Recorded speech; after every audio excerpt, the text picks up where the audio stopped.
Hey, Tom Telescos said this morning he was answering questions in his pre-draft press conference. He said, obviously, the Rams have their way about going and winning a Super Bowl. Not everybody's doing it. If it worked for everybody, everybody would do it. Taylor Bisciotti.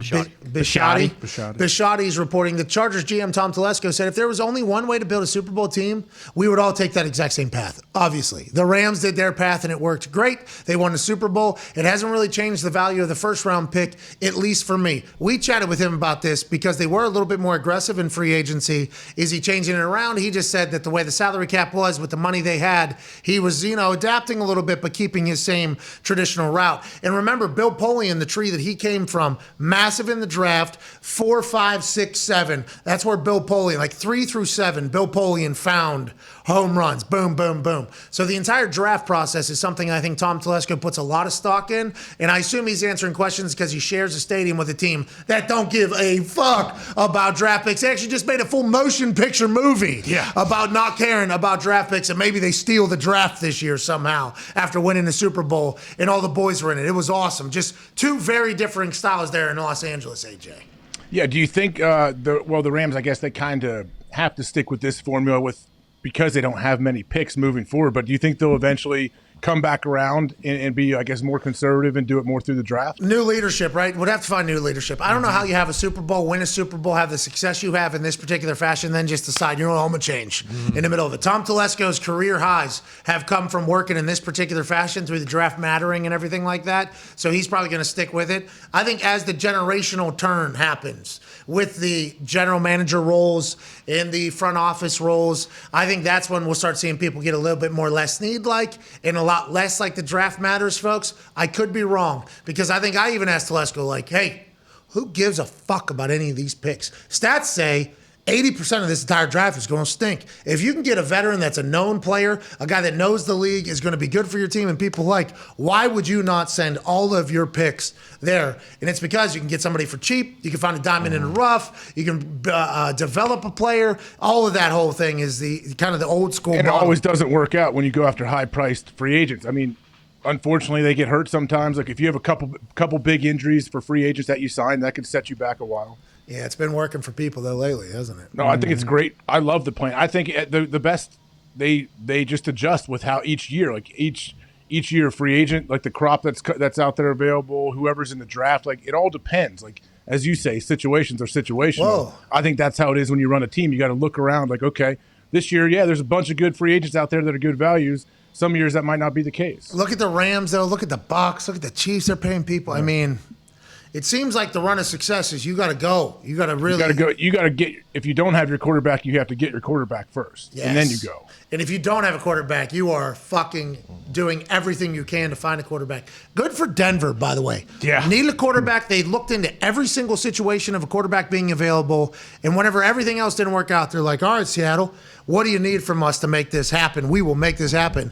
They look like a completely different team in my eyes, judging them going into the season than probably everybody else. And I assume Broncos fans are pumped about it. And I don't know how they don't win games with Russell Wilson, a quarterback, but that division's a fucking nightmare. Yeah, exactly. It's a division. And, for the Patriots, they got lucky. I mean, obviously, Bill's a great coach, but they built through free agency, and then they hit on a quarterback in the first round. That is a very rare occurrence, but because of how good a lot of these young wide receivers are, do you think those kind of, first-round picks where teams need weapons still, especially where everyone's just trying to get as many as they can, that'll still stay the same? I mean, you'll still miss, J.J. Arcega, Whiteside, N'Keal Harry. There are still some first-round wide receivers that miss, but it feels like a majority of those guys come in and immediately make the team better. A lot of guys are producing earlier in skill positions, it feels like. I mean, Jonathan Taylor is our guy. Yeah. He's going into his third year. First year, we should have given him the ball more now. Hindsight looking at it. It's like skill positions might become the draft thing, and then every other position, you're just hoping, and then you got to pay at all the key positions to win. I don't know. Tom Telesco says you can still do it through the draft. I think Chris Ballard believes you can still do it through the draft, although he has dabbled in free agency in a big way. DeForest Buckner, Carson Wentz, Matt Ryan. That's a lot of money that he has dabbled in free agency and trade, so he's trying to do it as both. Maybe there is a hybrid mentality for everybody. Well, when you look at the Rams, too, they know what they have. They've kind of built the new, ring-chasing model. You're going to be able to get established veterans who are good to probably take a little bit off what they would because everyone wants to go live in L.A., Like, you have that in your backyard. You already have a team that's it's it's like, our guys would they like take a couple $1,000,000 less to go live in LA as opposed to just taking where they can get the most money, where it's like, fuck it. And you're on a team that's probably going to have a pretty damn good chance to win a Super Bowl. That's just like Tampa's pitch, too. Hey, no state income tax, very much unlike California. Very much unlike. You pay a little bit less, you play with the GOAT here, win a Super Bowl. We've proven model. We'll take care of you during the week, too. We'll get you to Sundays. Like, hey, let's just go ahead and have a retirement run here. It seems to be working for teams.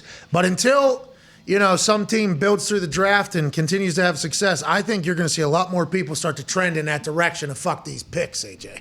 I think so. I think especially with how we're seeing them manipulate the salary cap, like you say every day. It's not a real thing, and they can just kick the can down the road, as they like to tell us. But it seems to never really come due. You can just continue to do that over and over until you get fired, probably. Can we put that on our epitaph? Sure. Yep. That we were the first ones to really come out publicly and hammer home the fact that the salary cap's a big fugazi. Mm-hmm. And you don't need draft picks. Remember, they were subliminally coming after us on NFL Network. Oh, yeah. Remember that? Yeah. Uh-huh. It was like, what's the biggest myth in the NFL today that you think? They did that entire segment. Yeah. Just, the salary cap is very real. yeah, just for somebody to do an entire salary cap is real thing. And it felt like it was a direct answer to us. Honestly, felt like it. And that's us thinking we're very important. And that, once again, it comes with a lot of confidence to think that. But honestly, I believe the salary cap is a fugazi still. And it'll catch up to you at some point. It'll catch up to you at some point. When? Because some teams will just be able to move It's it. like anything. It's like when they show how these gigantic companies or billionaires can avoid paying a lot of taxes. What they're doing is not technically illegal, but they can find ways around it. Oh, loopholes. Yeah, like whether it's legal or not, I'm sure a lot of people are doing illegal stuff, but the NFL, what they're doing seems to be okay. Close these loopholes. I'm sick of it. Every team, if Chris Ballard believed that the salary cap was fugazi, I'd be pushing a lot harder that we shouldn't fix it. Mm-hmm. But if you're a team where your general manager and your salary cap guru are just like, it's all, these are guidelines. We're just supposed to live by these. You have to be so happy, so incredibly pumped. I mean, right now, the Raiders have everybody on payroll somehow, and there's so much money over there. The Tampa Bay Buccaneers, Mike Greenberg, able to sign everybody somehow and pay everybody. Veach over there in Kansas City, other than Tyreek Hill, which we did not expect at all, they're able to pay everybody over there. It has to be a lot of fun to be fans of those teams. Well, and that's why, again, it doesn't really make sense, because if there are a couple teams that can do it, like, that indicates that everyone can do it. No! And teams still just don't do it.